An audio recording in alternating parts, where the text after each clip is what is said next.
여러분은 고통 없는 삶을 상상해 보셨나요? 고통이 없고 항상 기쁘기만 한 동화 같은 삶이요. 그런 인생에서 산다면 우린 행복할 수 있을까요? 행복은 절대적이지 않고 항상 상대적입니다. 땀 흘려 일한 뒤에 마시는 물 한 모금이 우리에게 큰 기쁨을 주지만 하루 종일 누워만 있다 마시는 물은 우리에게 큰 감흥도 없죠. 1971년 심리학자 필립 브린먼 그리고 도널드 캠벌이라는 학자들은 쾌락의 쳇바퀴 이론을 통해 우리의 행복에 대해 이야기합니다. 인간은 아무리 큰 자극과 행복을 느껴도 쳇바퀴처럼 시간이 지나면 익숙해져서 원래의 무덤덤한 상태로 돌아온다는 것이죠. 단기적인 도파민을 쫓는 것도 결국 내가 그 자극의 레벨에 적응해 버려서 또 내성이 생겨서 웬만한 자극이 아니고서는 감흥이 없어진다고요. 스탠퍼드 대학교 신경과학자 앤드류 허버먼 교수는 고통과 쾌락을 저울에 비유해서 설명하였습니다. 저울이 쾌락 쪽으로 크게 기울면, 즉 도파민이 과다 분비돼서 과도한 쾌락 상태에 이르면 그 반대에 있는 고통도 가만히 있지 않고 행복이 기울었던 만큼 똑같이 기울게 된다는 것이죠.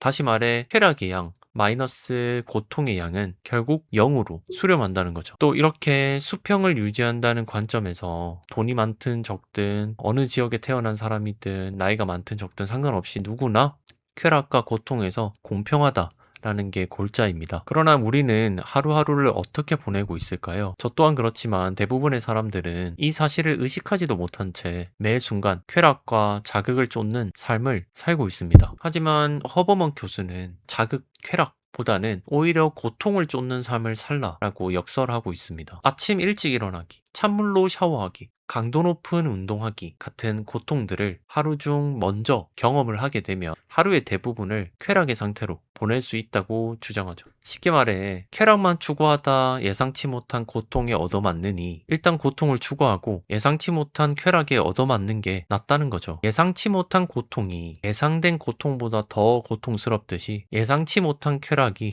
예상된 쾌락보다 더 즐겁고 행복하니까요. 이렇게 영원한 쾌락도 없고 영원한 고통도 없다. 고통과 쾌락은 항상 동전의 양면이다. 라는 관점에서 보면 우리는 평생 고통을 피할 수 없는 인생을 살아야 합니다. 물론 쾌락의 정도에 따라 고통의 정도도 달라지겠죠. 만약 난 그래도 고통이 없는 삶을 살고 싶어 라고 고집을 부린다면 고통도 없지만 쾌락도 없는 그야말로 무색무취의 인생을 살아야 합니다. 하지만 그런 인생은 싫고 내 인생은 좀 다이나믹하고 생동감 넘쳤으면 좋겠어. 또 무엇보다 남들 모두가 힘들어하는 나만의 인생의 목표를 달성해서 행복한 삶을 살고 싶다라고 한다면 우리에게 고통은 꼭 필수적이다라는 거죠. 그럼 이제 이런 의문이 남습니다. 고통을 피할 수 없다면 대체 우리는 어떤 고통을 선택해야 하는 걸까? 라는 거죠. 만약 나는 고통이고 나발이고 매번 쾌락부터 선택하는 본능에 이끌리는 삶을 살고 있다면 일단 어떤 종류의 고통이든 아까 허버먼 교수가 말했듯이 고통부터 선택하는 삶을 살아야 합니다. 그렇게 이제 내가 고통을 주도적으로 선택하고 쾌락이 스스로 따라오게 하는 삶이 익숙해지고 습관화되었다면 이제 다음 단계가 어떤 고통을 선택할지를 고민해야 되는 단계이죠. 그럼 이제 우리가 믿고 선택해도 좋을 고통의 종류에 대해서 하나하나 살펴보도록 하겠습니다. 첫째, 지루함이라는 고통. 과거 역사상 통틀어 봐도 지금 세대처럼 지루함을 견디기 힘들어하는 세대는 없었을 거예요. 손안에 있는 스마트폰 하나만 있으면 잠깐의 기다림, 그 지루함도 우리는 허락하지 않죠. 이렇게 우리 세대는 지루함에 취약한 세대이니까 이 지루함을 잘 견뎌보자 라고 말하고 싶은 게 아닙니다. 이 지루함을 단지 견디는 게 아니라 직접 발로 뛰고 직접 내 손으로 이 지루함을 찾아 나서야 한다.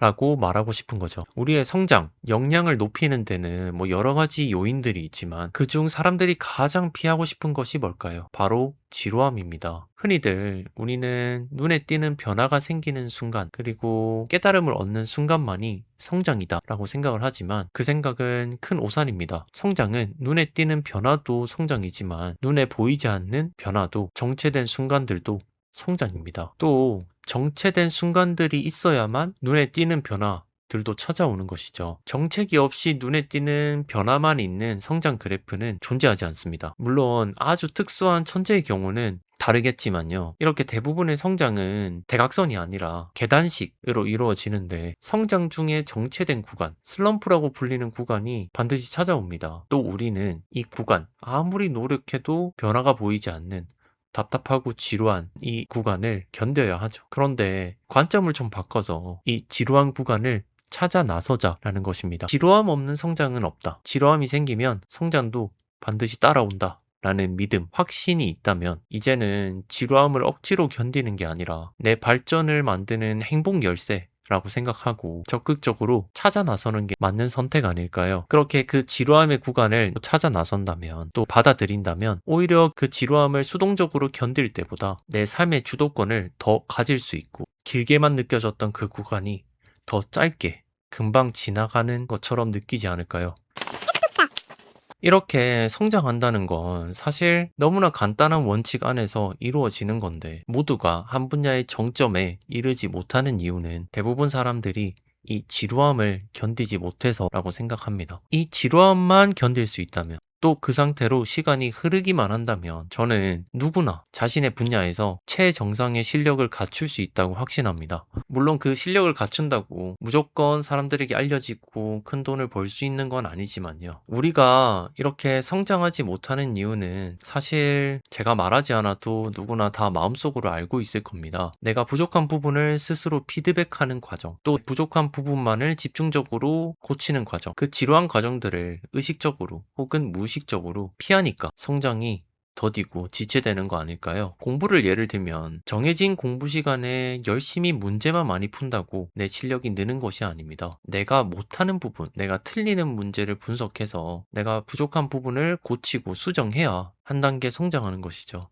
근데 이 오답 노트 혹은 셀프 피드백 과정이 너무나 지루하기 때문에 그냥 문제만 많이 풀면서 시간을 보내는 것입니다. 그리고 난 오늘 공부 열심히 했어 라고 스스로 위안을 삼는 거죠. 우리 세대는 역사상 어떤 세대보다 가장 지루함에 취약한 세대라고 이야기했죠. 그럼 우리는 어쩌면 역사상 어떤 세대보다 성공 확률이 큰 세대에 살고 있는 것인지도 모릅니다. 나의 잠재적 경쟁자들은 대부분 이 지루함을 견디기 힘들어 하니까요. 그래서 다른 건 다 제쳐놓고 일단 지루함만이라도 남들보다 더 참고 아니 오히려 직접 찾아서 추구하는 삶을 살도록 한번 노력해 봅시다. 그렇게 인생을 살다 보면 성공의 보장까지는 아니더라도 내 실력만큼은 최정상으로 성장할 수 있다고 확신합니다.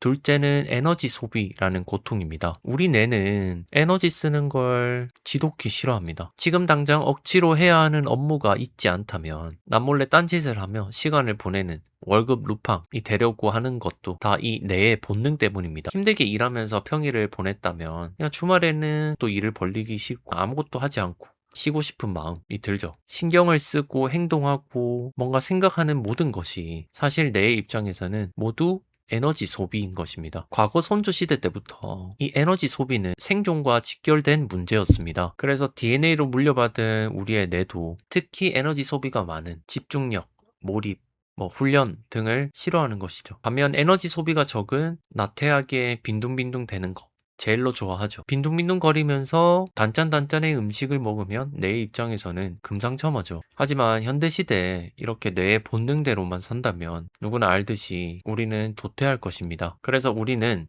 뇌의 본능과 반대로 움직여야 합니다. 모든 일에 에너지를 쓸 필요는 없지만 중요한 일만큼은 에너지 소비를 최대치로 쓰려고 노력해야죠. 이렇게 한 가지 일에 집중하고 몰입하고 훈련하는 것이 우리에게는 고통이지만 그 고통이야말로 우리가 자발적으로 선택해야 하는 것입니다.